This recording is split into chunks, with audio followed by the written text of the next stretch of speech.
Welcome to the Sustainable Living Podcast. Tips, tools, and tactics for living a heart-centered life that honors Mother Earth and her inhabitants. The information shared on the Sustainable Living Podcast reflects the opinions of host Marian West, Janice Friant, and their guests. Please use your own discretion in research before applying any information to your individual situation. Now, here are your hosts, Marian and Janice. Hello, everyone. This is Marianne, and I'm here with Amelia. I met Amelia through a permaculture event here in San Diego, and she is active in the permaculture community. And I'm going to ask Amelia to introduce herself and tell us a little bit more about herself and what she's doing. Welcome, Amelia. Thank you so much. I appreciate the invitation.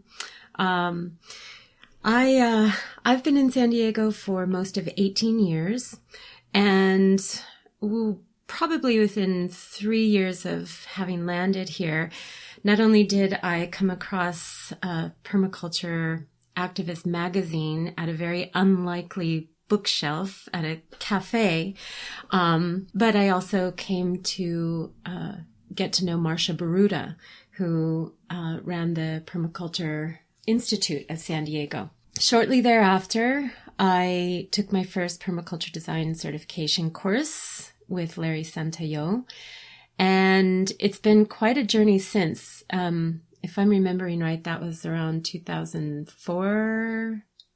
No later than that, for sure. 2002, 2004. Yeah, and interestingly enough, I'm still in San Diego. I've tried to leave a few times, but I keep coming back. And good to see that San Diego has birthed, meetup groups, and Josh Robinson's here, and we still have Candace working, and haven't heard much from Marcia, and same with Jane Higginson, but there's new generations coming around, and a lot of permaculture practice within our community. And it's that community that continues to interest me, intrigue me, and bring me to my passion, which is really the human element of any environment. Just for people which might not be also familiar with permaculture, when you take a course, you are basically learn about all different land management kind of ideas, how to manage water, how to look for the sun in terms of your growing and so forth. But another element of it is the human relationships, right? Absolutely. So if I understand you right, that's a part of permaculture which is really intriguing you and interesting you. Right. Prior to taking that first PDC, I was already very involved in particular communication models. And the first day of that first PDC, I was listening to people's questions to the teacher and how the teacher responded. And I was completely awestruck by this group of people showing up to learn permaculture design, and they weren't even listening. And I thought, gosh, I wish there were permaculture design courses, or I want to show up to offer a component to the certification courses that would include just listening skills and relationship skills. And so, 10 years later or so, we've got this term social permaculture. And I've found that in the last few years, there's been some acknowledgement that, this is an area that really needs some attention and some particular skills, so we can move forward with all these land projects, as you were speaking of, and collaborate in a way that has that longevity behind it.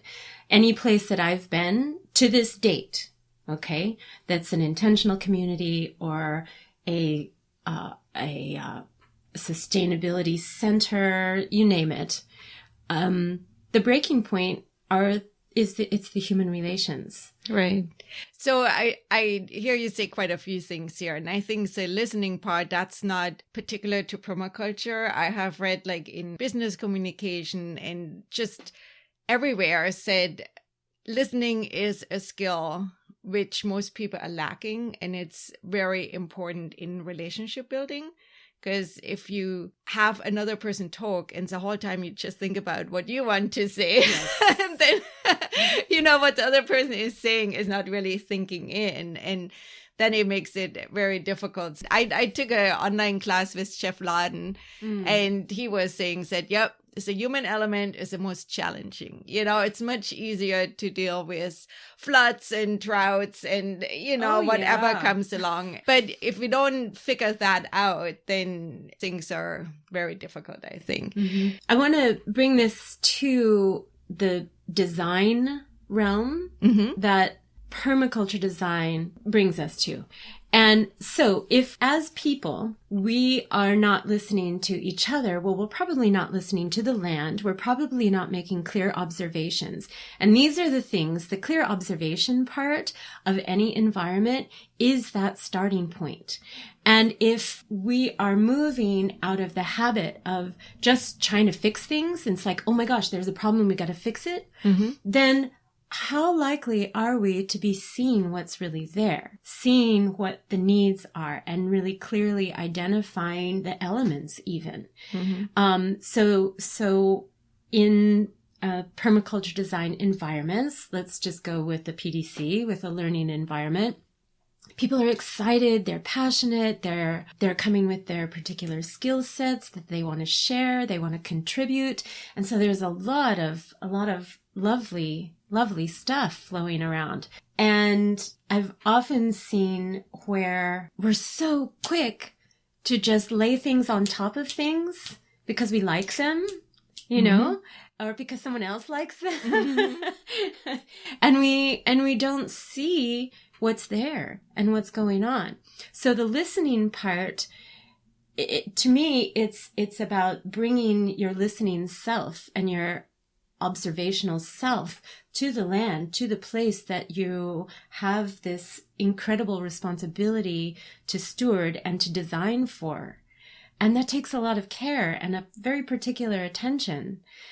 So it's not just the listening part. I don't say just, listening human to human and offering each other that connection and that space to explore and collaborate. But even if you are just the sole designer of a particular environment, that, bring yourself to that environment in that way so that you're building swales appropriately rather than, having missed the part that, the sun aspect or, the slope isn't doing what my happy dance said it was doing. Yeah. So how do you apply it to the human relationship? Since I'm gathering that's what your heart is really drawn to the interrelationship aspect of community, but also how would you apply the permaculture design to creating communities of listeners? It's going to take incremental availability of skillful people and people who want to learn and improve their skills. And that it's so interesting it's the hardest thing. It's much easier to find a group of people who want to attend a composting workshop, to invite people to show up to a communication building, a relationship building, a listening skills building workshop, and not just one, but an offering that's a consistent offering, ongoing, through time, throughout generations. People just drop away. But look at the society we live in. Look at the culture that we've been habituated by.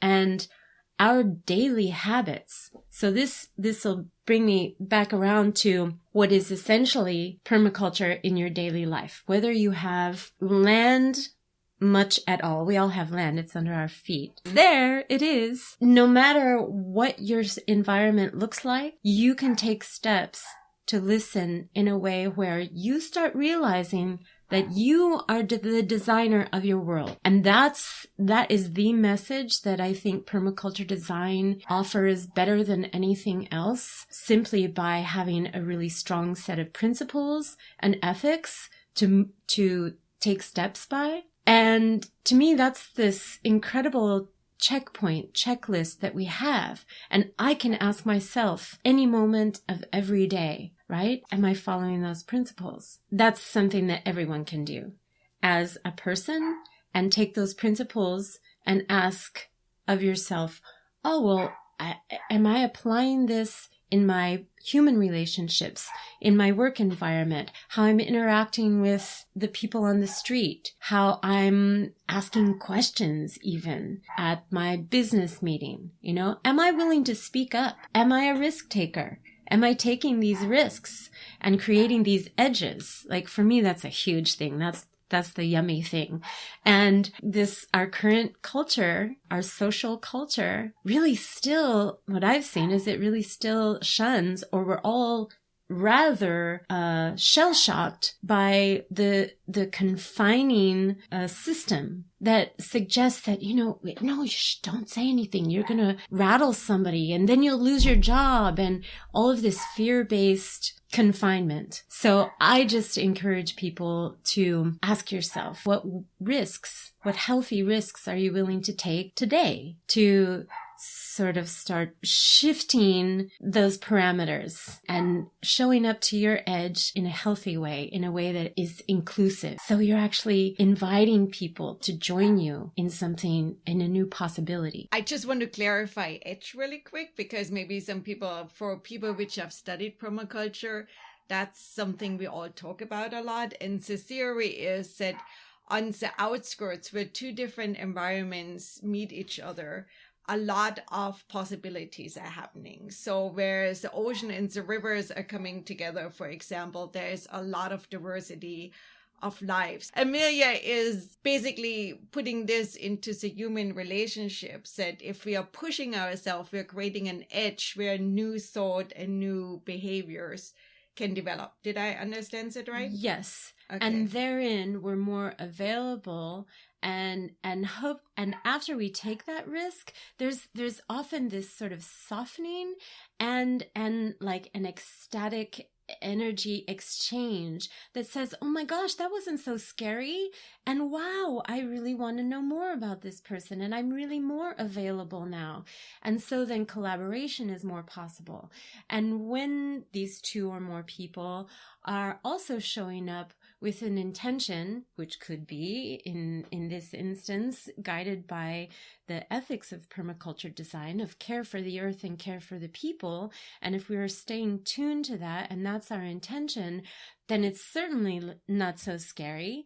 And peaceful, cultivative collaboration is more and more possible. But yeah, that edge is a very fertile place. To make sure I understand you right. So you're talking about two things, right? So edge in ourselves, like pushing ourselves to go maybe into places where it's a little bit fear involved too, but also pushing in relationships to create deeper understanding. I would say not pushing things, but what it feels like to me is making myself available. Am I really available to my fellow human beings, even the ones who seem to share common interests, a common path? And to me, it's that availability and speaking up, asking questions. To inquire of someone else is an invitation for them to express themselves. And to do that face to face. So right now I'm having a moment with my around social media, and how, okay, is that communication? Well, well, I don't know. Now I'm sort of going off on challenge angle for me. I might want to challenge you on that one, because I do have said back and forth relationship with social media myself, that I really feel connected with it at times, and then at other times I'm like, oh, this is just a time suck and this is not real and so forth. But then if I step back, I have made some really lasting relationships on social media. Like this podcast would not exist without social media, because I met my partner Janice on social media. Oh, wow. And other people too, you know, which have been shown up for interviews and so forth. And I think there is both of it available, probably like everywhere in the world. You know, if we look around our town, our village, our city, there are always people which are willing to connect, others which are like, I don't want to, I want everything to stay the same, which are not interested in the deep connection. If I understand you right, you're looking for the deeper connect. Yes, and I would say, because like you, I appreciate technology for what it is. What I'm advocating is best use of technologies, whether it's, you know, going back to what are common permaculture technique applications. You know, there's straw bale building is a technique, but it's not appropriate for everywhere or everyone. And so to self-monitoring is absolutely a part of being able to follow permaculture design principles, right? So, I mean, really at the absolute core of designing for permaculture, we're talking about personal responsibility at a very, very deep level. And so the monitoring of my use of any technology or technique is where this building of an awareness, you know, and evolving awareness is what's happening. So social media, I would just say, all right, is this technology working for you? Are you using this technology in a way that's the healthiest you can make it for yourself, right? So it's not that I'm against the technology, but my caution and my questions, my inquiry is about, all right, how am I using it? You know, is this healthy? I went ahead. I tried Facebook for 3 months. Okay. This was a few years ago. I tried it because I said, hey, I don't know. I haven't been there, haven't used it. And I'm getting all of this incredible encouragement to join in. And boy, after 3 months, I was exhausted. I was deleting so much stuff, and that was, my energy was just going to so much of that. And so yeah, I'm not on Facebook anymore. It doesn't work for me. Well, like you say, everybody has to find their way, what works for them. I wanted to go a little bit deeper with the ethics, because you're talking about how permaculture has ethics, and we really have named those. And maybe you want to name how you self-monitor, or like, you know, look at an action in relation to the ethics and what those ethics are.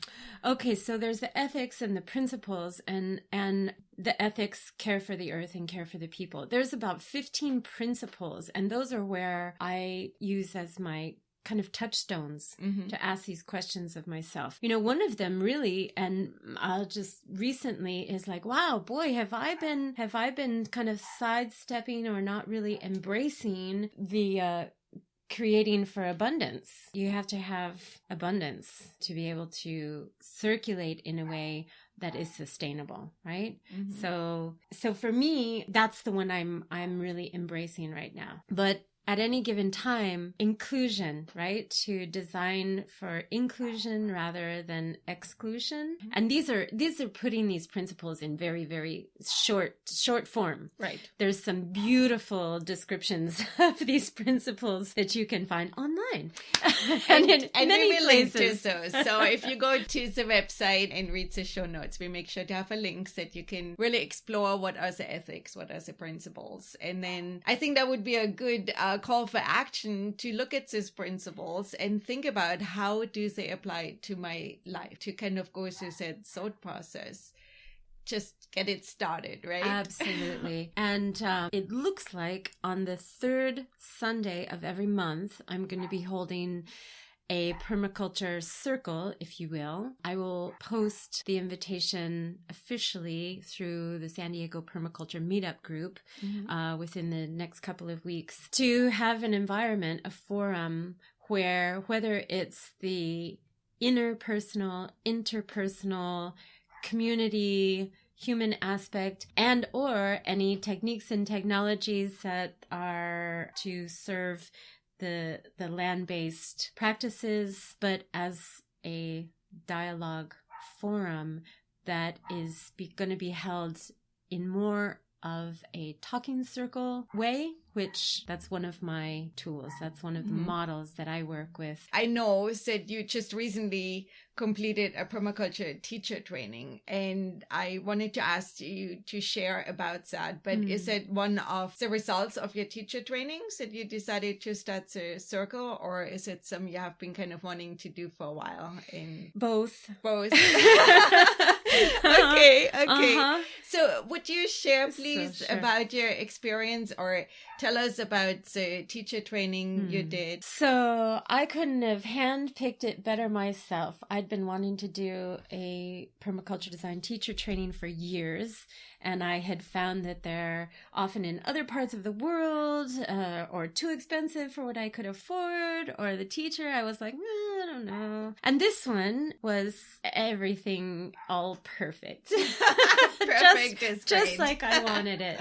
So Jude Hobbs and Penny Livingston Stark co-instructed, and it was at the Regenerative Design Institute, which is Penny Livingston Stark and her husband James Stark's place out in Bolinas, California. And it was 8 days, 8 intensive days in, I guess you'd say, a more rural setting. I'm really, really glad I went. One of the things that is an interesting challenge within the permaculture design community and the movement is this, is it legitimate? Do we legitimatize it? Like, what does that look like? And how do we know who we're dealing with and what their background is? And I value experiences and skill sets that people have been through, they have cultivated.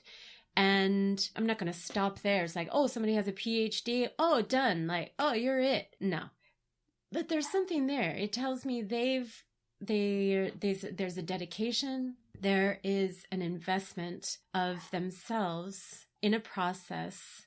And with permaculture design teacher training, one thing we were clearly there to give for the next generations. We all really understood that, we can practice permaculture design in our own lives. And we have been.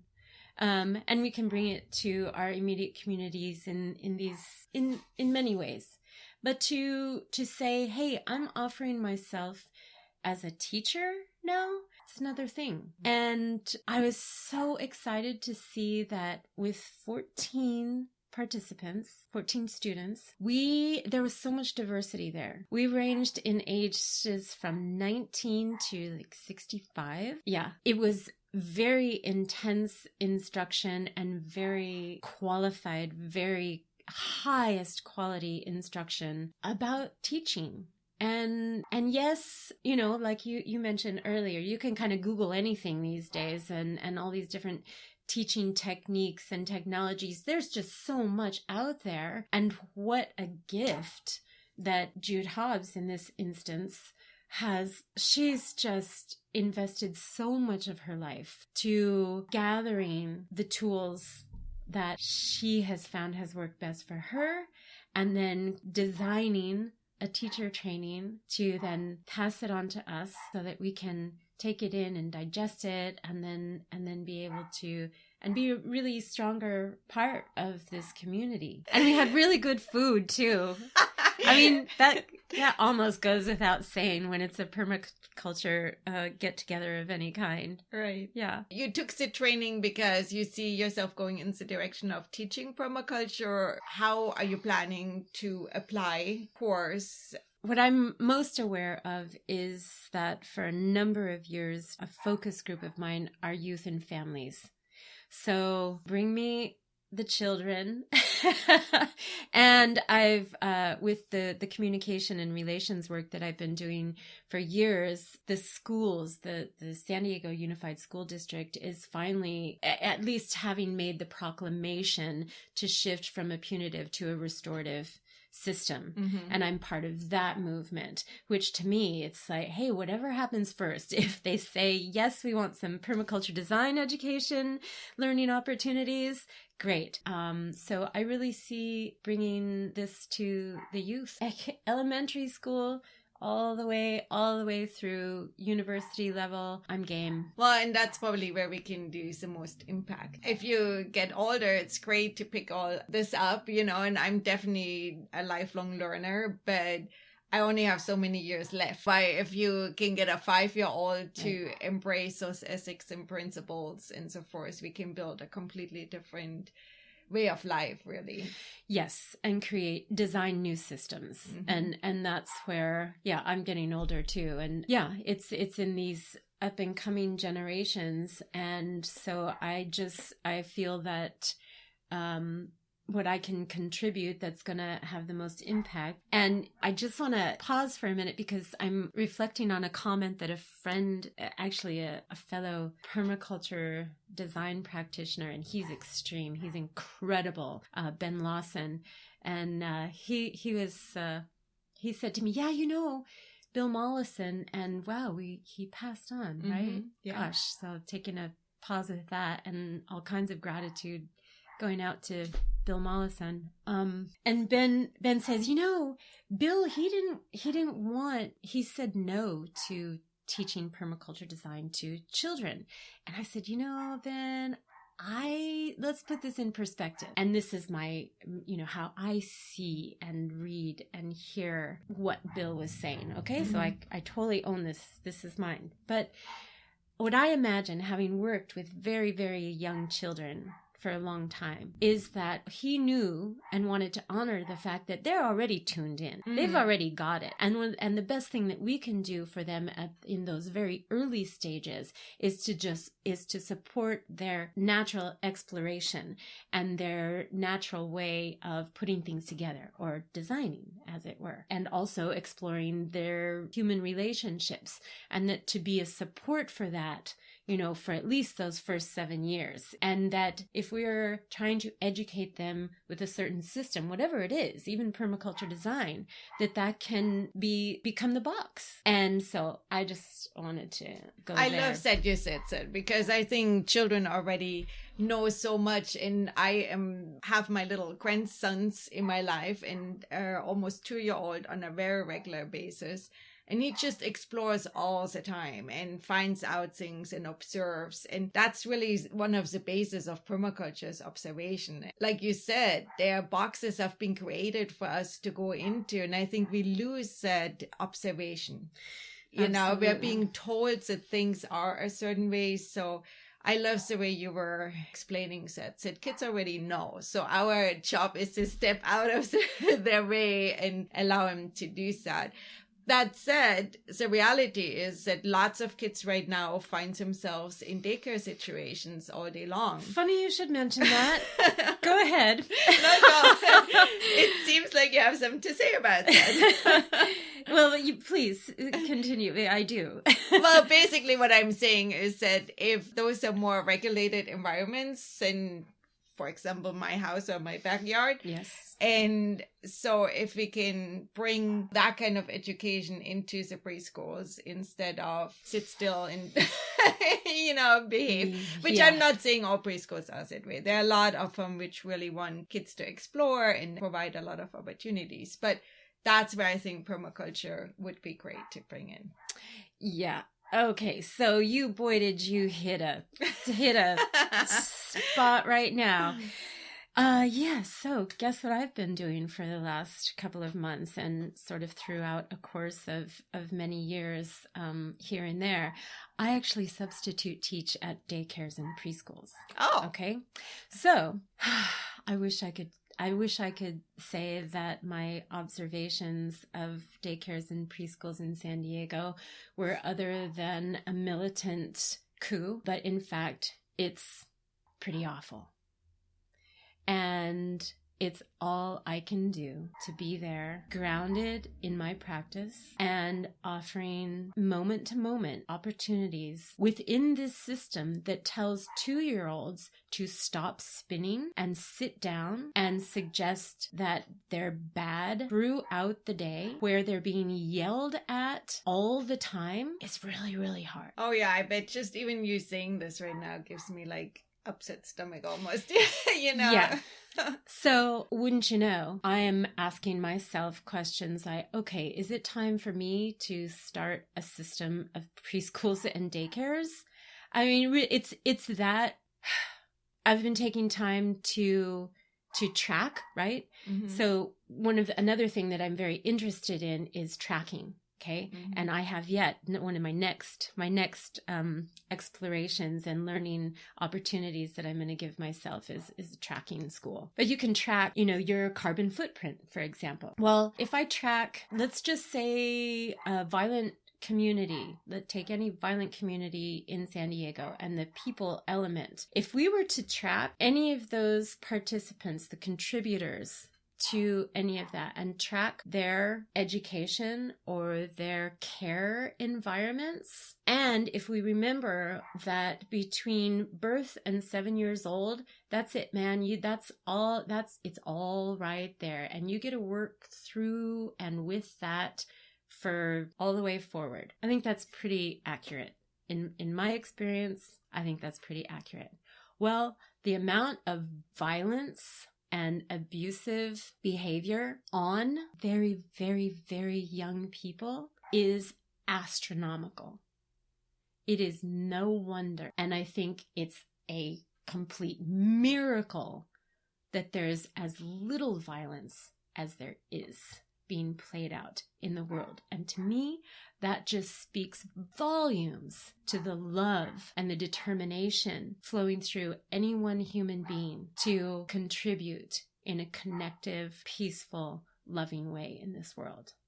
Wow, we got into some really deep and heavy stuff there. And it is very close to my heart because I really believe our kids are the future, and that we as a society are not supporting parenthood and children at all. And I'm not just saying here in America. There have been a lot of societies where kids were to be seen and not to be heard. That's definitely a sentence a lot of people are familiar with, and it makes me always very sad. I don't have a solution. I think we have got ourselves into a place where being home with children has become increasingly difficult for mothers or fathers to do, because especially in Southern California, life is very expensive. And it's also a very isolated experience. I'm of the thought model said children do deserve a village, and said parents deserve a lot of support or need a lot of support, and the children need the village. Said everybody needs it. It is time to create a new model, and hopefully us who, not just the permaculture movement, because I think there are a lot of different entities out there which are really wanting to create a different model from what we have right now. Right. In different ways. But you mentioned quite a few things which I think have been kind of a thread going through. Maybe you could call them new age movements or whatever you want to call them, but a lot of them are really saying we need to become aware of our own actions. And to me, that's what I heard you say, is like we need to check in with ourselves and make sure we're in alignment with principles, with not hurting somebody else, whatever it is you choose to use as your language. Well, and permaculture design is a language, is a tool with principles available to us that we can start using. And just driving it home again, we are the designers of our world. So it's our choice as to whether we take that on or not. And that's in the daily and how we build our dreams, what goals we have. If our goal is to pretty much stops and starts at the idea of buying that new car that only serves as a vehicle to get you to and from work, okay, if we're looking at elements in an environment and their intrinsic characteristics and whether we're able to stack functions with them and all that, okay, then, how is that really contributing to a world where all of these incredible individual intrinsic characteristics can cohabitate and really enjoy and possibly see this earth through another generation? I just ask everyone that question. Are you embracing the fact that you're a designer of your world? And really would encourage people to ask each other that more often, and ask questions. So how are you investing yourself in your world, in your life today? And who does that include? And are you making choices based on, the shoulds and the have-tos and the outside of yourself world that can seem overwhelming and as if it has power over you? And to also know that there are so many good tools available to start making the changes in your life and creating community. I really love that. That you're the designer of your world. You just said I wanted to ask you, could you give just like one tool, somebody who steps into this realization and says, you know what? Yeah, I want to be the designer of my world. What would you suggest? Because, it's easy to say that, right? But it's not that easy to do because we are all grown up with all kinds of obligations. And like you said, the shoulds and the have tos, which are very strong, very often, like, you need to go to college, you need to clean up your plate. There are so many things we were conditioned to not see as our desire or as something we want to do, like we want to clean up our plates so we don't have ants all over the house, but as to you have to do it, which then it becomes a different action, right? If it comes from the have to instead of the I want to word. Right. What would you give somebody who is just stepping into that awareness? What kind of tool could you suggest to make one step into that direction? Okay. Well, this brings me back to one of my first most helpful tools to this date that I also teach. And that is nonviolent communication, the work of Marshall Rosenberg. As I say that, I also want to say that, as with permaculture design, there are people who practice nonviolent communication and even teach it in a way that I would say really isn't what the model is used for or what it was intended for. Just a shout out to anyone who has had what they would call an uncomfortable experience with nonviolent communication or a teacher of therein. Please give me a call. And also a book that you may not have heard of. It's called Don't Be Nice, Be Real by Kelly Bryson. And it is the nonviolent communication book. But as far as cultivating focused listening skills and having a practice of personal listening and transformation, that tool has helped me more than any other tool and has led me to other practices. As far as a practice in interpersonal communication, I don't even suggest nonviolent communication as much as a tool for inner listening, interpersonal communication, to discover what you were giving an example of, which is to discover the shoulds and the shouldn'ts and the have-tos and all the blame and the shame and the guilt and on and on and on, to be able to observe that and then identify what's really going on there based on human needs, right? And feelings as messengers, letting us know, hey, something's not going on. Something's amiss here, right?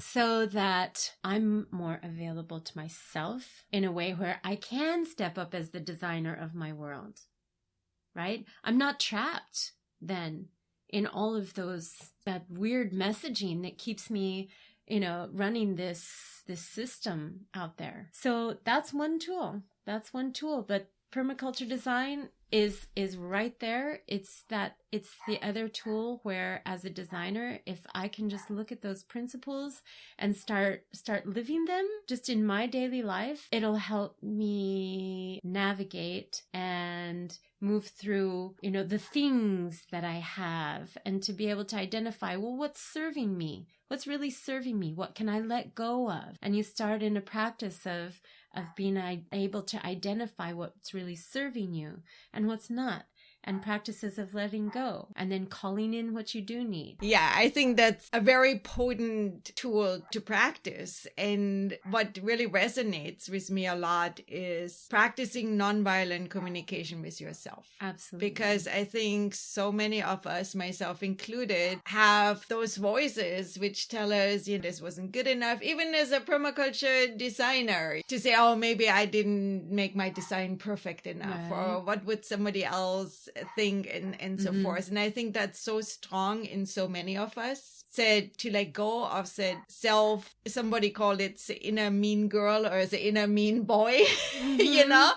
That I'm my own worst enemy. So there are a lot of phrases where people actually are quite aware of that's what's going on, and to use a tool to kind of free ourselves of that person. That's wonderful. Well, thank you so much for taking the time to speaking with me. And we went into some unexpected area, which is good. And that's what I love when that happens. And so I'm really looking forward to see how you do with your circles. And maybe you will start at preschool, Jane, because I think it's needed. And I really want to give a shout out to, there are people in preschools, running preschools, which really do a good job and are very concerned with their children. And then there are others. We are not talking about you who are doing a good job. I totally think that running daycares, running preschools is a very difficult job. Absolutely. And as a society, we are not giving enough importance to it and encouragement and so forth. So all of you which are doing a good job, thank you, thank you, thank you. Yes. And all of you which are doing a good job and are looking for some extra support and guidance and permaculture eyes on your site, this is the work that I do in the world. So please contact me. I'd love to help. Thank you so much. Thank you. Thank you so much for listening. This is Marianne, and I had a terrible cold, so I'm sounding a little bit off. But I wanted to let you know that you can reach us at sustainablelivingpodcast.com. That's our website, and I'm going to link as much as I can to the different people we mentioned in the show. You can also find us all over social media on Twitter, Sustainable Living Podcast, and I totally forgot our handle now, but we're there. We're on Facebook under Sustainable Living Podcast, and there's also a group, Sustainable Living Tips, Tools, and Tactics. It's a private group, and we invite you to join. We share all different ideas we have for cool things we find, and you're also invited to share your tips, your tools, and your opinions.